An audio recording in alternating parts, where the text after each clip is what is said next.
Hello mga ka-day off, this is Terry. Hello mga kahuntahan, this is Mr. Takoyko. And una sa lahat, congratulations kayo because you're a finisher. Congratulations. You're finishers. Finisher tayo. So, lahat din sa finishers ng Boss Ironman Challenge Luzon Lake 2024, congratulations. We made it. Bilang first timer mo na sumali sa Boss Ironman na merong back ride, ano ang experience mo? Actually, na-expect ko siya nung mas nahihirapan ako kasi last year, 2023, sumali ako without back ride. So, yung oras ko last year is 22 hours and 16 minutes. So, ngayon with back ride, ni-expect ko na mas mahihirapan ako. And mas mahaba yung distance. Saka ngayon, mas mahaba yung distance. Mas mahaba siya ng 300 kilometers. Yun nga, ini-expect ko. Akala ko hindi ka makakatapos. Pero awan ng Diyos, with the help of my billion, kasi siya yung nag-navigate. And with the help of prayers, nakatapos kami. Na mas maikli pa yung oras namin ngayon ng 16 minutes. Ayun, saka mas biruin mo, mas malayo ang distance ngayon. No? Mas mabigat pa. Yun yung isang downside nung may angkas. Medyo mas napagod ako ngayon. Kasi mas mabigat yung maneuver. Tapos iba yung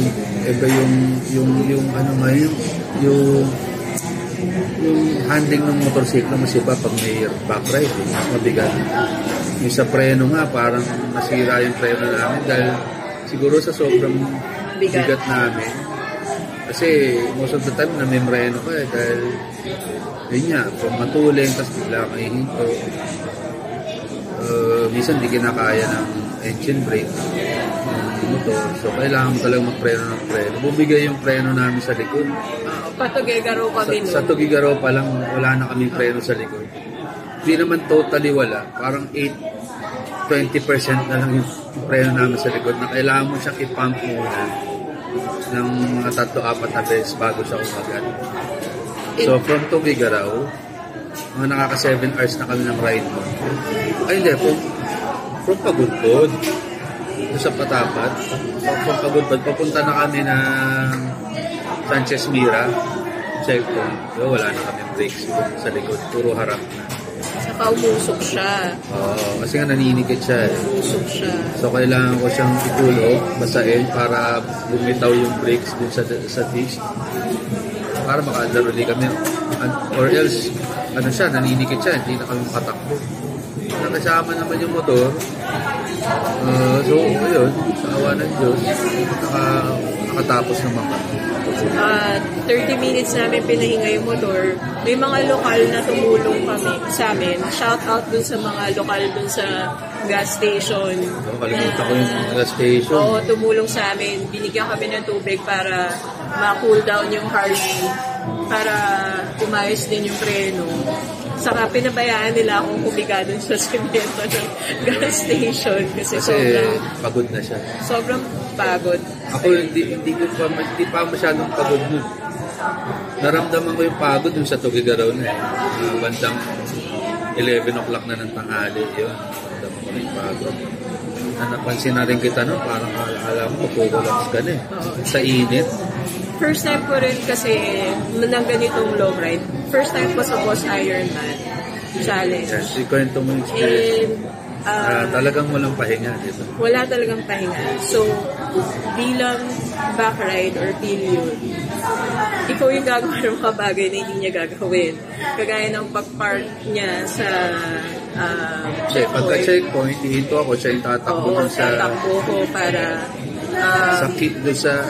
papirmahan yung passport namin dun sa checkpoint. Tapos ako yung kukuha ng pagkain, ng tubig. May mga free snacks may free snacks sa bawat checkpoint. Yung itlog, saging na saba, kape, tubig, soft drinks. Pero hindi lahat ng checkpoint nakakuha kami kasi most of the time pagka dating ko sa checkpoint, magpapagas na ako agad habang nagpapapirma siya, tapos magsisiyar na ko. Puro more or less mga 15 minutes kada stop namin. Ganun lang. Malaki na yung, matagal na yung 15 minutes. Tapos takbo na naman kami. Takbo kami kagad kasi gusto namin makatapos. Kasi alam namin yung kakayahan ng Harley namin. Hindi. Kung pag-uusapan yung kakayanan ng Harley, kaya ng Harley. Yung speed lang ha. Kasi hindi naman tayo nagpapatakbo ng ganong kabilis. Parang chill ride nga lang. 80, yun yung pinaka-minimum na takbo na. 80, 100, 80, ganyan. Yun yung takbo namin ng mga times. Compared to sa ibang mga riders, parang natutuling sila. So yun, bukod yun, masakit sa likod, nakakahilo kasi bilang backride ka, ikaw yung mag-a-adjust sa rider, hindi yung rider yung mag-a-adjust sa'yo. Saka, syempre, aalagaan mo yung sarili mo kasi kung hindi mo aalagaan yung sarili mo, I mean, kung hindi mo parang ayusin ba yung sarili mo, if you will just give in dun sa nararamdaman mo, kawawa naman yung rider, asikasuhin ka pa niya. So, physically, nakakapagod siya, kaya siya endurance challenge. Nakakahilo. Ilang bundok yung dinaanan namin. Twisty, zigzag. Na zigzag, na puro pa kurba, yun. Tapos wala kaming preno, yun nakakahilo talaga. Saka yung feeling na punong-puno yung tenga mo ng hangin, tapos natatake ka na naiihi na ewan, puyat ka pa, nahihilo ka, tapos may lugar na malamig, may inabot kami ng ambon, may lugar na mainit, so parang di mo alam kung ano yung mararamdaman mo. Parang nararamdaman ko lang yan nung nanganak ako, at saka nung na-surgery ako. Parang ganun yung equivalent niya eh. Parang nanghihina ka eh. Oo, nanghihina. Talagang endurance eh. Endurance talaga. Endurance test talaga. Parang ako naman ang sumamit sa akin yung balikat saka yung kamay at braso. Kasi ito yung mostly gumagalaw eh. Diba? Ito yung nasa manibela. Yeah. Tapos sa brakes, sa cylinderdor, tapos sa clutch. Ang masakit sa akin yung mga kamay, braso at balikat. This is your second time sa Ironman Challenge. How will you compare the two events? Last year sa this year? Parang mas organized yung last year. Ang difference lang ngayon, parang yung take-off na yun mas mabilis. Not like last year, parang pila kami bago mag-take off. Saka pa iba-iba yung oras dati. Merong 7, may 8, may 9. Ngayon parang iba-iba pero malalapit. Malapit yung interval. Okay. Nung time. Ano pinagkaiba? Bakit gano'n? First yung venue. Yung venue last year, meron siyang shaded siya. So, kahit dumating ka doon ng... Kasi last year, yung scrutiny umaga, tapos nung gabi, tumake off na kami. Ganun yung nangyari. Not like this year, parang scrutiny a day before the take-off. Parang ngayon, mas may time ka magpahinga compared last year. Kaya lang, sa last year, tapos compare last year, yung kit last year, makukuha mo siya on the spot. Doon sa pag nagpa-scrutiny ka na. Ngayon, ang pinagkaiba lang ngayon, sinip, minail yung kit. Pero, ang downside naman nun, kasi may pillion ako, hindi na-ship yung kit. So, kinuha rin natin on the spot nung nagpa-scrutiny. Pati yung best namin, di ba?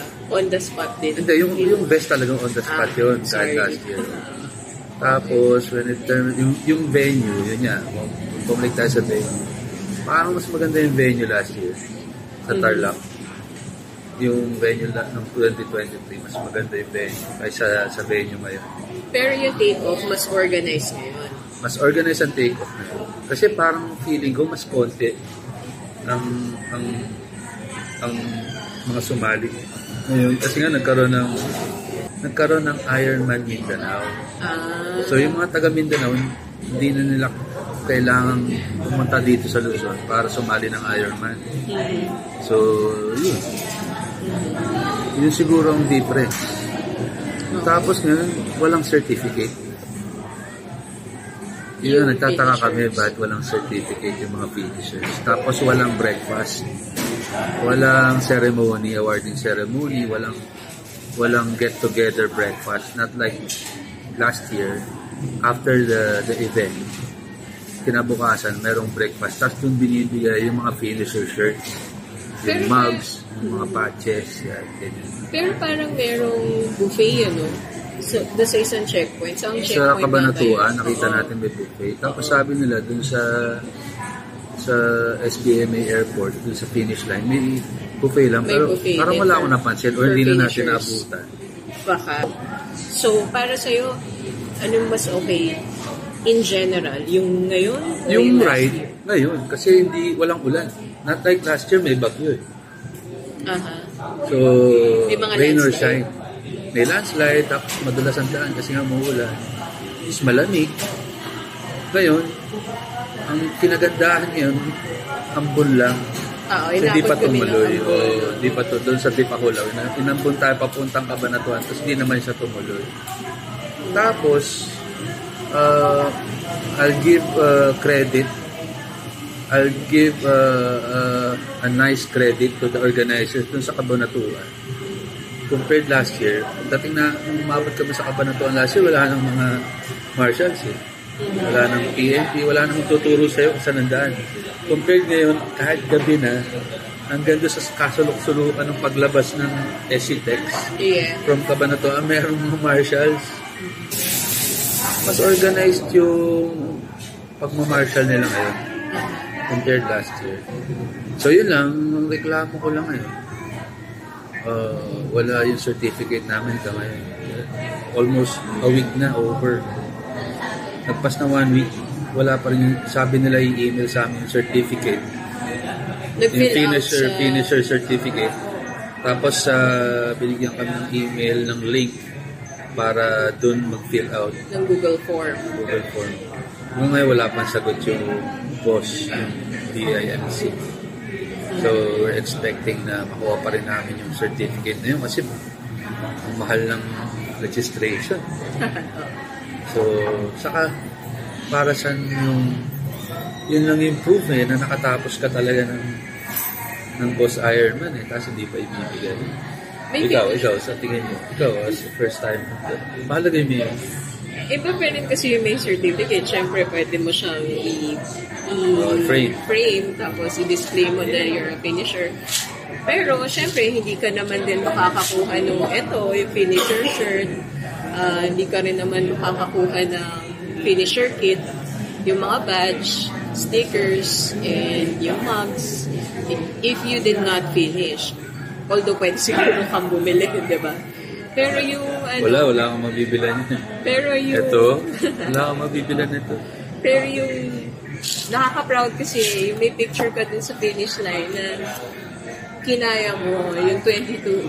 Actually, more than 22 hours kaming gising. Kasi siguro mga 36 hours. Kasi excited. Saka hindi ka na makatulog kasi pupunta ka nga sa airport para i-prepare mo na yung motor mo, yung mga dadalhin mo. Tapos meron ding mga program before take-off. Diba? So parang all in all, 36 hours can be saved. Diba? So sa akin, important yung may certificate. Lalo na as a first timer. Kasi talagang na-proud ako sa sarili ko, sa kanya, sa team namin. What's your observation sa road and observation sa kapwa mo rider participants? Okay, unahin natin sa road. Yung road ngayon mas okay. Unang-una nga walang ulan. Yeah. Tuyo yung kalye. Tapos, iba kasi yung kalsadang dinaanan niya. Iba yung ruta ngayon kasi ruta last year. Ruta last year, parang La Union agad. Gumamit kami ng T-Flex. Tapos La Union agad. Ngayon, umikot kami ng Zambales eh. From Zambales, Malayo yung inipunan. From Subic, Zambales, tapos lumabas kami ng Pangasinan. From Pangasinan, doon pa lang kami lumabas ng La Union, Rosario, La Union. So from Subic hanggang Lingayen, parang 200 plus kilometers na agad eh. Parang 200 kilometers to Lingayen, tapos from Lingayen, doon ka palang pupunta doon sa second checkpoint, di ba? Ano yung second checkpoint? Sa Bacnotan. Bacnotan, tapos Bigan. Not like last year, from our take-off, Bacnotan, La Union, checkpoint, tapos Bigan na agad. So, kaya nga, nakita natin, hinumaga tayo sa Patapat eh. Sa Pagudpud eh. Last year, hindi namin nakita yun. Baga, madilim, lumiwanag na nung nasa Tubigaraw na kami. Ganun yung last year. Ay, Echagi. Last year, Echagi checkpoint, maliwanag. Doon palang lumiwanag. Pero ngayon, nasa Patapat pa lang tayo, maliwanag na lang. Sa Lilawag, 6 a.m., parang nasa Lawag tayo. Mga 5. Kasi dumating kami ng Patapat, alas 7. Yun. Kaya nakita nga natin yung di ba, yung mga windmills sa bangin. Yung windmills, Ganda ng scenery. Grabe yung windmills. Parang mga robot. Sa tingin ko, para silang mga transformers, mga robot. And so, sobrang lakas ng hangin. Tinutulak nila yung motor namin pa-harap, pa-ilit. Tawag ng crosswind. May crosswind. Sa yung lugar talagang yun, may crosswind doon, yung papuntang Patapat Viaduct. Kasi dulo na yun ng Pilipinas. After nun, yan na yung mga Babuyan Islands. Yun yung naramdaman ko, sobrang lamig. At saka yung hangin talaga, parang kinokontrol din tayo eh. Crosswind nga. So, kailangan mo talaga dyan, medyo matatag yung riding skills mo. Ayun, yung sa road pala. Ngayon, mas maraming under construction na road. Paglagpas mo na, yun nga, ng Echagi. Paglagpas mo papunta to Ligaraw, maraming tulay na ginagawa, under construction. Marami kami pinaanan na tulay na napakatitipid. Mag-aantay ka ng time mo, no? Pauunahin mo na yung kabilang lane bago ka dumaan. Tapos, paalikabok, mabuhangin, na halos wala ka na makita, especially kung naka-helmet ka. Talagang kung walang ilaw yung nasa harap mo, hindi mo din mapapansin kung nasaan yung lahat. Observation sa Kappa Riders? Kappa Riders? Wala naman. Parang lahat, ngayon, mas competitive. Kasi last year, parang before the take-off, parang kwentuhan pa kami, parang friendly pa yung mga riders. Pero this year, parang mas competitive yung mga riders. Parang masyadong seryoso. Kasi nga, balita namin, di ba, plus 300 kilometers, di ba? So, talagang hindi na mas stressful, mas challenging this year. Yung nakakatuwa lang minsan kapag lahat tayo humihinto sa isang part, di ba? Nag-fist bump.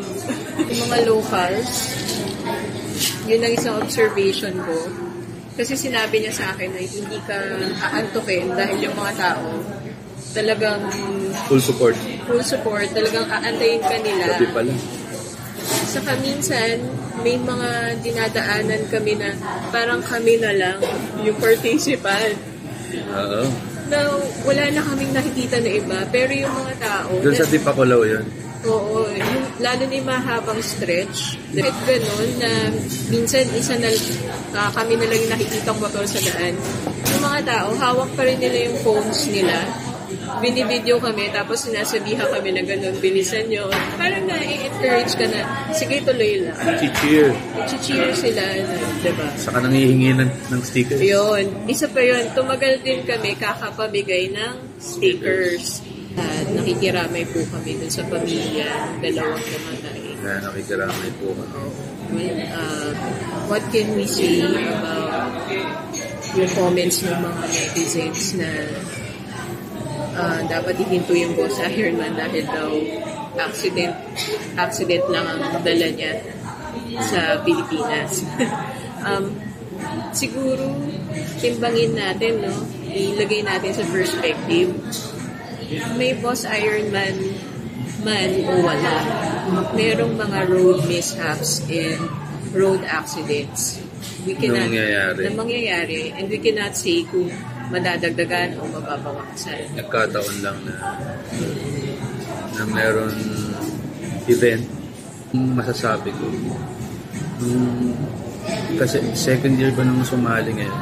Pag sumali ka sa Boss Ironman, unang-una mong iniisip yung safety mo as at a safety rider, ng iba. Diba? Sino bang may gustong sumemplang? Sino bang may gustong makabaga? Sino bang may gustong maaksidente? Wala.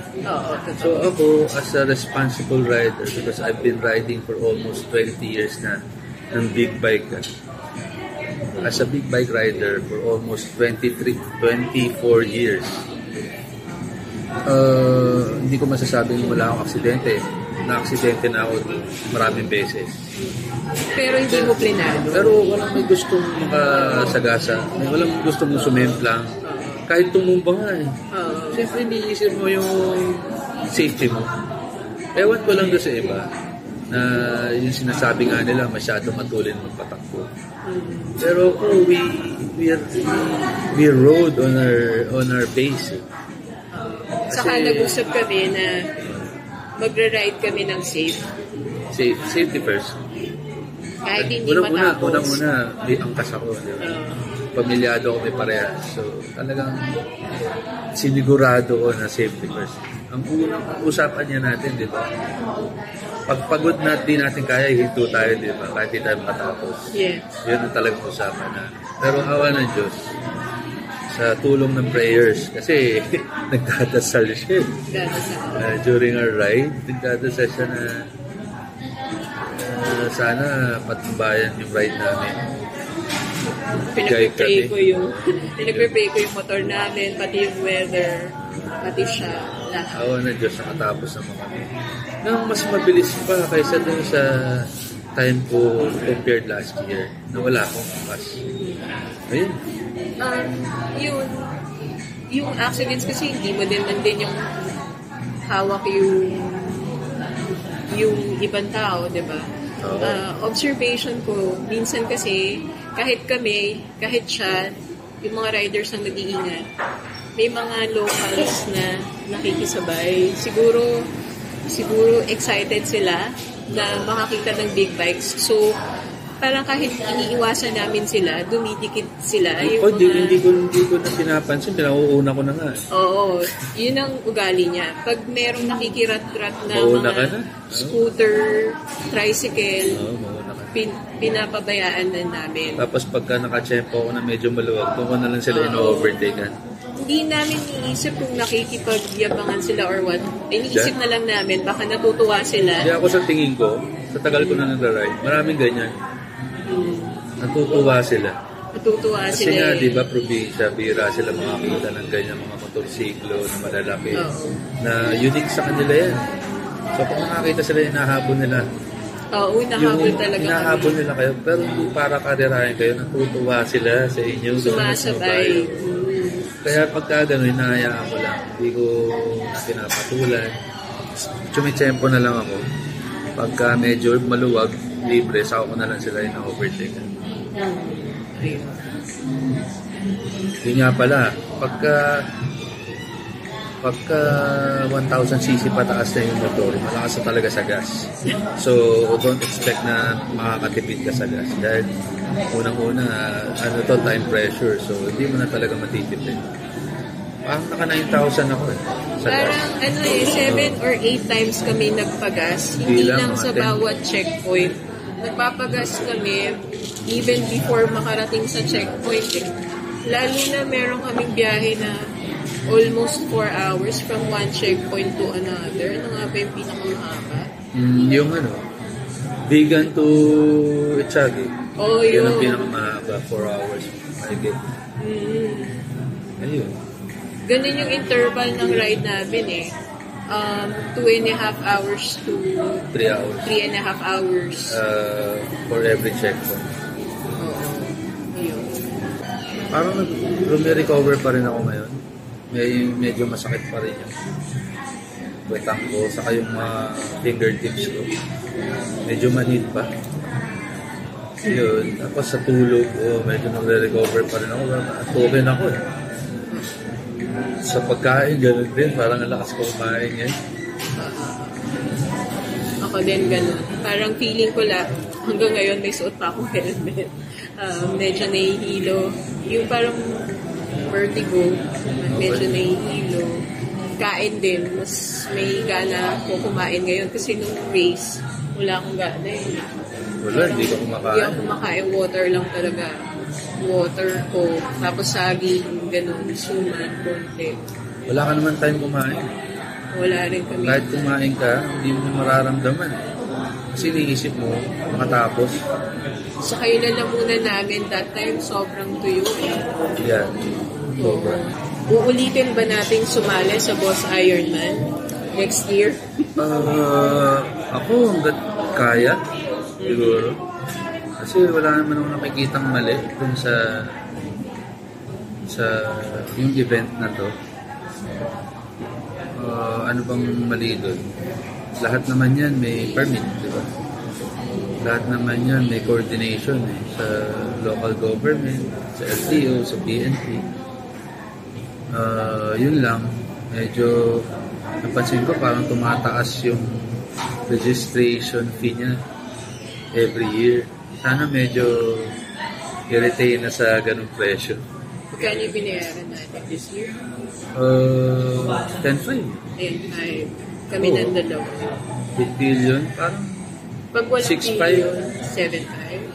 Parang 7.5 yata.